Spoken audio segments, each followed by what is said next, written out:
Wherever you go, whatever you do, throw a little at it. Omax, Vest and Briefs. Chennai Nerkundram என்டி பட்டில் சாலை கடந்த 5 வருடங்களாக குண்டும் குழியுமாக காணப்படுவதால் வாகன ஓட்டிகள் கடும் அவதியடைந்து வருகின்றனர். இதுகுறித்து நமது செய்தியாளர் நாகராஜன் நடத்திய கள ஆய்வினை தற்போது பார்க்கலாம்.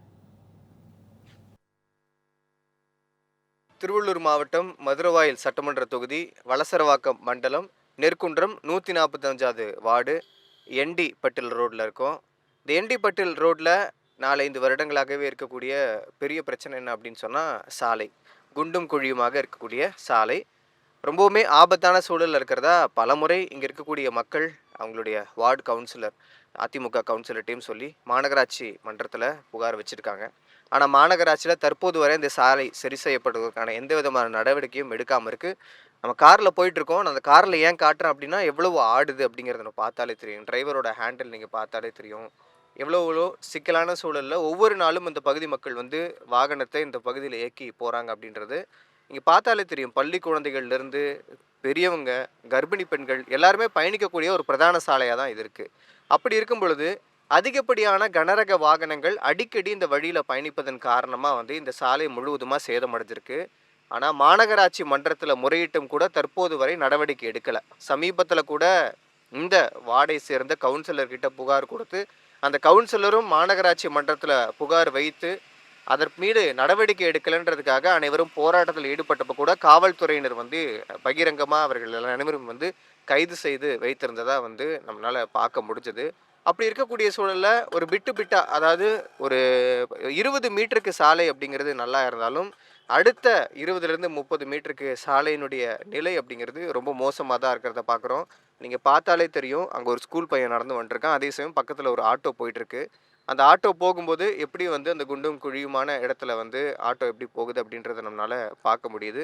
இப்படியாப்பட்ட ஒரு சூழலில் இருக்கும்பொழுது தான் இங்கே இருக்கக்கூடிய பகுதி மக்கள் போராட்டத்தில் இறங்கும்பொழுது அந்த போராட்டத்தை தவிர்க்கக்கூடிய விதத்திலையும் தடுக்கக்கூடிய விதத்திலையும் காவல்துறையினர் தங்களுடைய அடக்குமுறையை இதில் செயல்படுத்துகிறாங்க அப்படின்ட்டும், அதே போல் இங்கே இருக்கக்கூடிய மக்கள் இந்த பிரச்சனையால் இன்னும் ஓயலை அப்படின்ற மாதிரி தான் சொல்கிறாங்க. இப்போ நம்ம இந்த வாகனத்துக்குள்ளே இருந்து இந்த சாலையினுடைய நிலையை பார்த்துட்டோம். ஏன்னா எப்படி பிக்கப் வாகனங்கள்லாம் போகுது, கனரக வாகனங்கள் எப்படிலாம் போகுது அப்படிங்கிறத பார்த்துட்டோம். அடுத்ததான் நம்ம என்ன பண்ணலாம், வாகனத்திலேருந்து இறங்கி வாகனங்கள்லாம் எப்படி பயணிக்குது, லாரிகள்லாம் எப்படி போகுது, அதே சமயம் இந்த பெரிய பெரிய வேன்கள்லாம் எப்படி போகுது, போகும்போது அந்த வண்டிகள்லாம் எப்படி குலுங்குது அப்படின்றத நம்ம பார்க்குறோம். நிச்சயத்திற்குமே மன உளைச்சலுக்கான ஒரு சூழ்நிலையில் தான் இது பகுதி வாழ்ந்துட்டுருக்காங்க மக்கள். அவங்க பயணிச்சுட்ருக்காங்க தினசரி தங்களுடைய வாழ்க்கையில். சரி, ஓகே, அடுத்த வியூவை பார்க்கலாம். வாகனத்துக்குள்ளேருந்து நம்ம பார்த்துருந்தோம் எப்படி பயணிக்கிறோம் அப்படின்றத. இப்போ இங்கே இருக்கக்கூடிய மக்கள்கிட்டயே இது எந்த மாதிரியான பிரச்சனை அப்படிங்கிறத கேட்டு தெரிஞ்சுக்கலாம். அவங்க சொல்கிறதையும் நீங்கள் கேளுங்க. வண்டிங்க போயிட்டு இப்படி ஆயிடுது. ரொம்ப கஷ்டமாக இருக்குது. பசங்களாம் கூட்டிகிட்டு வரவங்க, போகிறவங்க, வரவங்க, வயசானவங்களாம் எத்தனை பேர், நானே எத்தனை வாட்டி விழுந்திருக்கேன். சரி பண்ணுறேன்னு தான் சொல்கிறாங்க, பார்க்குறாங்க, சரி பண்ணுறாங்க, மண்ணு கொட்டுறாங்க, திருப்பி அதே மாதிரி மறுபடியும் அப்படி ஆயிடுது. இந்த வழியில் ஸ்கூலுக்கு டெய்லி போகும்போது வரும்போது ரொம்ப சிரமமாக இருக்குது. அங்கே ஸ்கேன் சென்டர் இருக்குது. அங்கே ப்ரெக்னன்சி லேடிஸ் எல்லாம் நிறைய பேர் வருவாங்க. அவங்களுக்கும் ரொம்ப கஷ்டமாக இருக்குது. ஆம்புலன்ஸ் எல்லாம் போகிறதுக்கும் ரொம்ப கஷ்டமாக இருக்குது. 2 வீலரில் நிறைய பேர் கீழெல்லாம் விழுறாங்க. அப்புறமேட்டுக்கா லாரி, இந்த பெரிய பெரிய வண்டிலாம் வரும்போது அந்த இடம் ரொம்ப இதுவாக டிராஃபிக் ஆகிடுது. சரி பண்ணாலும் ரோடு 4 வருஷமாக ரெடி பண்ணால் கூட ஃபுல்லாக மண்ணு தான் போடுறாங்க. தவிர ரோடு போட்டால் கூட திரும்பி பழைய மாதிரியே ஆயிடுது. ட்ரைனேஜ் தண்ணி, இப்போ ட்ரைனேஜில் தண்ணி போகல, ரொம்ப வருஷமாக இங்கே அப்படியே தான் இருக்குது. அதாவது சும்மா மண் இது மாதிரி போட்டு பள்ளத்தை மூட்டு திரும்பி மழை பெஞ்சால் கூட அந்த மண்ணை அடிச்சுட்டு போயிடும். அப்படி திரும்பி பழைய மாதிரி ஆயிரும். இது நமக்கு தெரிஞ்சதுலேருந்தே இருக்குது. சேரும் ஜாதிமா ஸ்கூலுக்கு போகிற வர ரொம்ப பசங்க கஷ்டப்படுது. ஒரு சைக்கிள் ஓட்டி நடந்த முடியல. சேர் பயங்கரமாக அடிக்கிறாங்க. ரொம்ப தெரியும் 20 வருஷமாக அப்படியே இருக்கும் போல இருக்குது. ஆமாம், ரொம்ப தான் பசங்க போகிற காலையில் சேர் ஃபுல்லாக சேர் தான். இங்கிட்டு கிராஸ் பண்ண முடியாது, தூசியும் ஓவரு.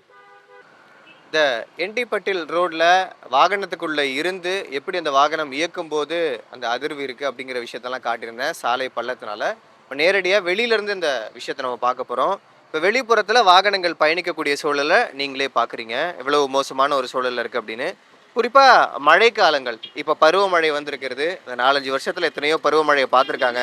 4-5 வருடங்களாகவும் இதே மாதிரி இந்த சாலையோட நிலை இருக்கிறதுனால இந்த பள்ளங்களில் நீர் தேங்கி இருக்குது. அப்போ நீர் தேங்கி இருக்கும் பொழுது வாகனத்தை இயக்கக்கூடிய ஓட்டுநர் அந்த பள்ளத்தினுடைய ஆழம் அதெல்லாம் தெரியாமல் ஆபத்தை உணராமல் அந்த இடத்துல போகும் பொழுது சிக்கலை சந்திக்கக்கூடிய சூழல் அப்படிங்கிறது நிலவதை நம்மளால பார்க்க முடியுது. வாகனங்கள்லாம் இந்த மாதிரி ரெகுலராக இந்த ரோட்டில் பயணிச்சுட்டு இருந்தா நிச்சயமாக அதற்கான தேய்மானம் அப்படிங்கிறது அதிகமாக தான் செய்யும். ஆனாலும் அரசு உரிய நடவடிக்கை எடுக்கணுன்றதான் எங்களுடைய கோரிக்கை. ஏன்னா மாநகராட்சியில் இதை முறையிட்டுமே மாநகராட்சி இதன் மீது எந்த விதமான நடவடிக்கையும் தற்போது வரை எடுக்கவில்லை அப்படின்னும், இது குறித்து அவங்க நேரடியாக முறையிடும் பொழுது அல்லது போராட்டத்தில் ஈடுபடும் பொழுது பல பிரச்சனைகளை சந்திக்கக்கூடிய சூழல் அப்படிங்கிறது தொடர்ந்து நிலவரதா சொல்கிறாங்க. அதனால் உடனடியாக மாநகராட்சி நிர்வாகம் எந்த விதமான சூழலும் இதுக்கு எந்த விதமான பிரச்சனையும் இன்னும் மேற்கொண்டு ஆகாமல் இருக்கிறதுக்கு முன்னாடியே இதன் மீது நடவடிக்கை எடுத்து இந்த சாலை ரொம்ப நாள் இருக்கக்கூடிய இந்த கோரிக்கையை நிறைவேற்றி இந்த சாலையை முழுவதுமாக சீரமைத்து காட்ட வேண்டும் அப்படின்றதுக்கான கலாய்வு தான் இந்த நேரடி கலாய்வாக உங்களுக்கு நான் காட்டிட்டு இருக்கேன். சென்னையிலிருந்து தமிழ் ஜனம் செய்திகளுக்காக ஒளிப்பதிவாளர் பாலாவுடன் செய்தியாளர் Nagarajan. Wherever you go, whatever you do, throw a little at it. Omax, Vest and Briefs.